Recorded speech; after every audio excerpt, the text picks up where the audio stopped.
Before we begin this presentation, here's some vocabulary words you, yes you, should know.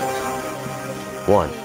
Free trade imperialism is economic dominance of a weaker country by a more powerful one, while maintaining the legal independence of the weaker state. For example,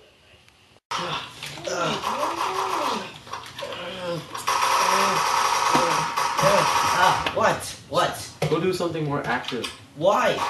or else get out of my house. Why? Your house sucks.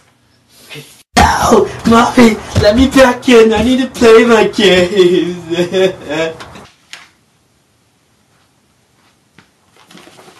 Go wash your clothes. Oh my god. Okay. Peter, go do the dishes. Can't stand it anymore, woman. Go away. 2. Underdevelopment is the condition experienced by economies that depend on colonial forms of production, such as the export of raw materials and plantation crops, with low wages and low investments in education. For example,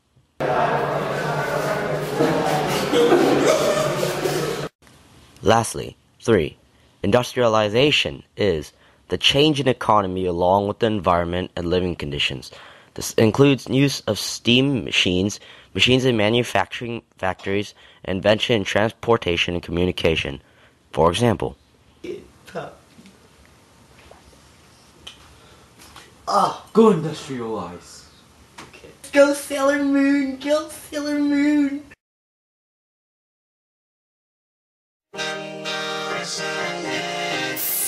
Let's go.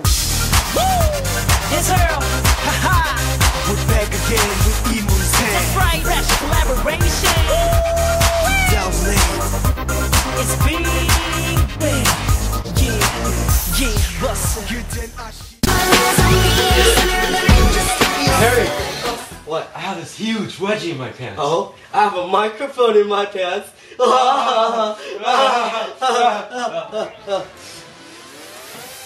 Good morning, ladies and gentlemen. This is your anchorman, Mo Lester. And your lovable co-anchorman, Harry Wang.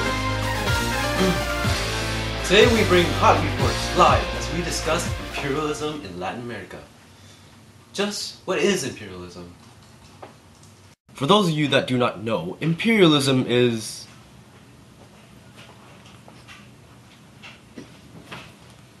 Aha! Imperialism is the practice of extending the power, control, or rule by one country over areas outside its borders. Yeah!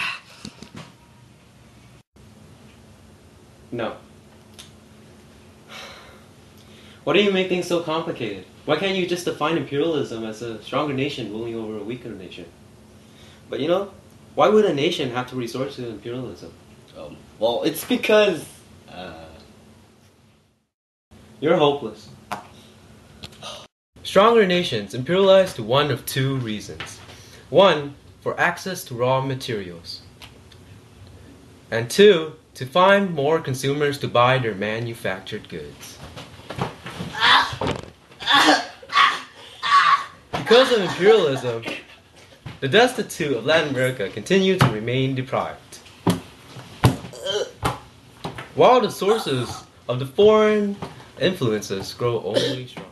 In the end, imperialism created a more efficient world economy, providing to the growing needs of the industrial world by promoting technology.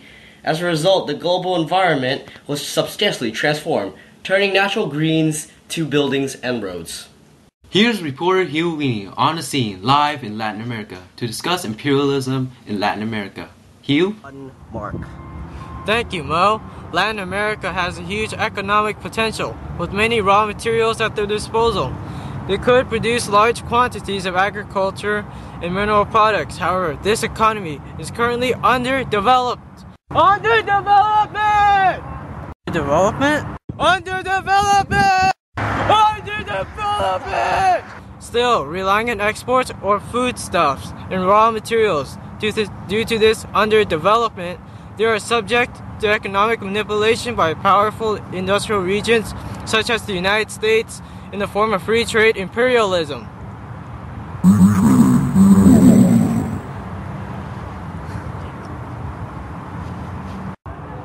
And back to you. We now go to Argentina, where new railroads are being put into place. Mike? Yeah, okay, let's stop there. Yeah, I don't want to go Neverland Ranch. Help me. I don't want to go to Neverland Ranch. Don't want to go. No, don't touch me there. Don't touch me there. Oh, I like this. I like this. No kids, my name is Mike L. Jackson. L. This is Mike reporting live from Argentina. Railroads are currently being built to open Latin America to development in terms of an industrial revolution.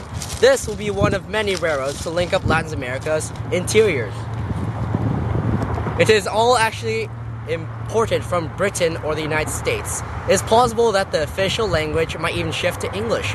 Back to you. That was some good information. No, not really. Your info sucked. You forgot to mention the connection between Latin America with India and Ireland. Oh, right. Both regions also obtain railroads in exchange for their vast raw materials and agricultural products. Also, the benefits both nations receive are no comparison to the English in the affair. The difference, you see, is that Latin America actually has a say in this whole relationship with Britain and the US, while the Irish and Indians have none. Now we go back to you. Latin America has been able to avoid territorial loss by Europeans because of 4 reasons. 1. The Europeans was overexpanded in Asia and Africa. 2. The Latin American was adequate enough for economic arrangements. 3. The Latin Americans were actually able to fend off invasions. 4.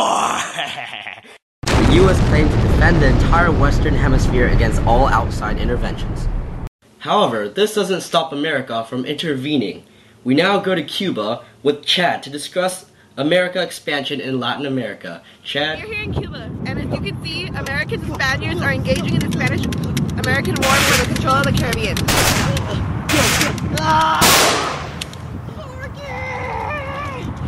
In the past, Americans had their eyes on Cuba and invested huge amounts of money in Cuban sugar and tobacco industries. Eventually, the Cubans rebelled against Spaniard rule with the help of the nationalist Joe Marti. Immediately, the American government sought after liberating Cuba from Spaniard rules. So, how'd the war begin? Good question. In 1898, Americans' main battleship blew up in the Havana harbor. The U.S. blamed Spain and demanded that the Spanish evacuate Cuba. The Spanish agreed, but the U.S. eventually declared war. Now the Americans have just sank the Spanish fleets in Manila, in the Philippines, and Santiago, Cuba. Back to you.